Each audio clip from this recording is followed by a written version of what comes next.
Hey guys, it's me. As you can see, I've been knitting around.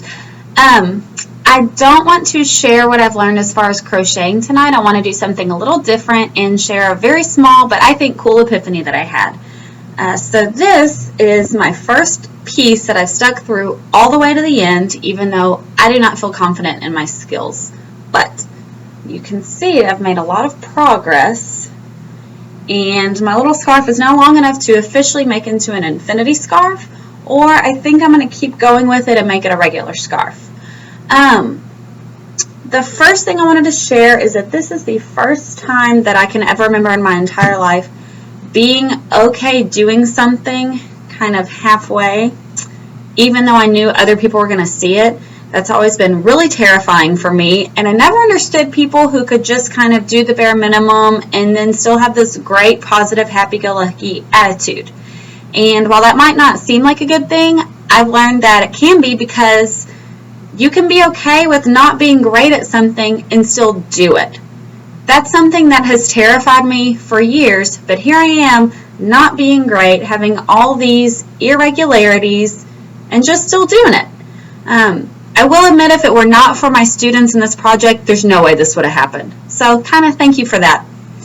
The other thing that I think is way cooler is that there's this piece in my scarf that weirdly and magically got really, really big.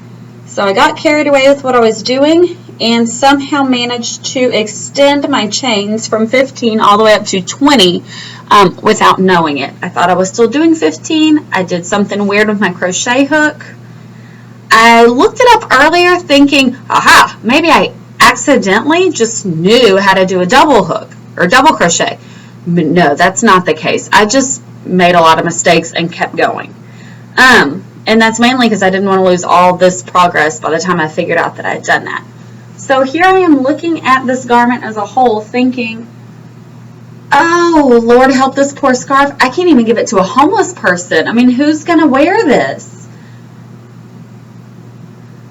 And then I showed it to a friend who had the best insight in the whole world and made me feel really excited about finishing this thing. So, whereas I look at this and think, not even 2007 shaving her head Britney Spears would want to wear this with her little short shorts and Ugg boots, my friend looked at it and said, oh neat, you can do it again, figure out what you did, and just make it into a pattern. Brilliant. All I have to do is go back to my regular 15 crochet lines, which I did, and then after a while make my same little boo-boos, which was very easy to figure out what I did, and start making it wide again. So that's what I'm going to do. I'm going to continue what I started tonight, making my little wide piece after I got my stroke of inspiration. And then I'll be ready to finish it off. So it will kind of sort of almost look like I made this cool, wiggly, asymmetrical, very artsy scarf for my very first garment. So I'm very excited about that. I really hope to finish it tonight, and then looking forward to starting something new.